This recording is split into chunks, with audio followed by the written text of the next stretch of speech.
Nama saya Juanda Andinata, NPM 148210116. Baiklah, saya di sini akan mereview jurnal yang berjudul Pengaruh Mutagen Etil Metan Sulfonat terhadap kapasitas regenerasi tunas hibrida Phalaenopsis in vitro, di mana jurnal ini ditulis oleh Kosim, W.A. Istipada, N. Jendika, dan Yunita Sari, Fakultas Pertanian, Universitas Pajajaran. Adapun latar belakang dari jurnal ini ialah anggrek Phalaenopsis atau anggrek bulan merupakan salah satu genus anggrek yang dimiliki 40 sampai 60 spesies. Jumlah varietasnya sekitar 140 jenis. 60 diantaranya terdapat di Indonesia. Anggrek Phalaenopsis menduduki ranking atas dalam perdagangan tanaman anggrek di Indonesia atau Pimanto tahun 2010. Kemudian anggrek lebih difokuskan pada perbaikan bentuk, warna, ukuran, dan panjang tangkai bunga serta ketahanan terhadap hama dan penyakit. Salah satu penyakit yang merugikan anggrek ialah penyakit busuk lunak. Usaha pemeliharaan terhadap karakter ketahanan terhadap penyakit busuk lunak tanaman anggrek hibrida Phalaenopsis dapat dilakukan dengan induksi mutasi. Proses pembentukan mutan tanaman anggrek hibrida Phalaenopsis dapat dilakukan relatif lebih cepat. Mutan yang terbentuk selanjutnya diseleksi untuk mendapatkan tanaman yang diinginkan. Apabila karakter tersebut memiliki keragaman genetik luas, oleh karena itu pembentukan keragaman genetik karakter ketahanan terhadap penyakit busuk lunak pada tanaman anggrek hibrida Phalaenopsis dengan induksi mutasi sangat penting. Mutasi merupakan kegiatan pemulihan yang bermanfaat untuk memperluas keragaman genetik suatu tanaman dan dengan seleksi terarah diperoleh mutan yang diharapkan. Mutasi terdiri dari mutasi alami dan buatan. Mutasi buatan atau induksi dapat dilakukan menggunakan mutagen fisik maupun mutagen kimia. Mutagen kimia yang sering digunakan ialah etil metan sulfonat atau disebut EMS. EMS banyak digunakan untuk menginduksi beberapa tanaman hias seperti Perili. Mulai.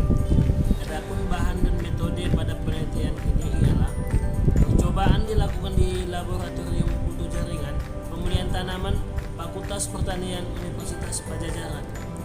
Percobaan dilaksanakan mulai Oktober 2009 sampai November 2010. Bahan-bahan percobaan yang digunakan dalam penelitian ini ialah jaringan meristem anggrek hibrida Phalaenopsis, hasil persilangan Timothy Christopher X. Lipa Princes KP07, medium dasar MS atau 2 mili per liter BA dan 1 mili per liter NaA, alkohol 70 dan 95%, spiritus aqua steril, agar, gula pasir, dan mutagen EMS. Adapun hasil dan pembahasan dalam penelitian ini ialah selama masa percobaan jumlah daun pada perlakuan 0,15% EMS lebih banyak daripada perlakuan lainnya. Hal ini disebabkan karena pada perlakuan lainnya sampai pada masa pengamatan lebih banyak menghasilkan tunas dan perkembangan tunas menjadi daun pada setiap plantlet membutuhkan waktu yang berbeda. EMS merupakan senyawa alkil yang berpotensi sebagai mutagen untuk tanaman tingkat tinggi dibandingkan dengan mutagen kimia lainnya. EMS paling banyak digunakan karena mudah dibeli, murah harganya, dan tidak bersifat mutagenik. Setelah dehidrolisis, peningkatan keragaman genetika tanaman dengan induksi EMS telah berhasil dilakukan pada berbagai spesies tanaman seperti tembakau, arabipsis, kubis, bunga, pisang, dan kenap. Penggunaan EMS dapat menyebabkan terjadinya transisi basa guanin sitosin menjadi adenin timin. Menurut Pisbel et al., EMS adalah sejenis mutagen kimiawi penyebab akilasi yang efektif menginduksi mutasi berbagai jenis organisme. Mutagen kimia dapat mendiamkan metilasi pada basa-basa nitrogen dalam rantai nukleotida atau DNA tanaman. Pada konsentrasi MS lebih dari 0,15% menunjukkan eksplan yang tumbuh sangat sedikit untuk membentuk tunas. Hal ini membuktikan bahwa pengaruh EMS dalam konsentrasi tinggi dapat menyebabkan letalitas atau kematian.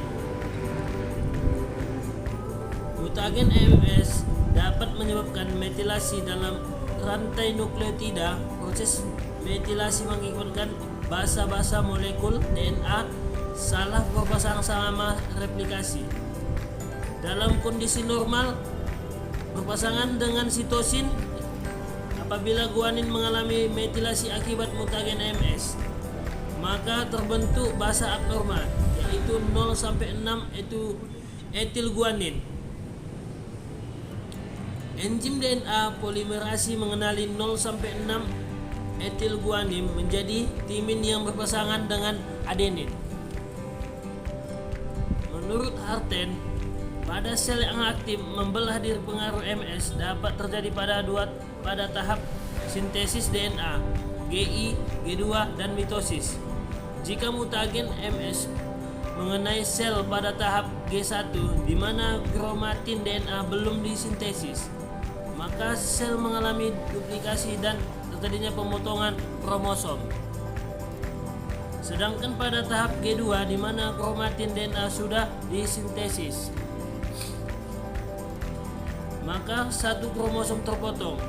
Tahap sintesis DNA dan G2 merupakan target untuk perlakuan mutagen, karena pada tahap ini sel mengalami penggandaan kromosom.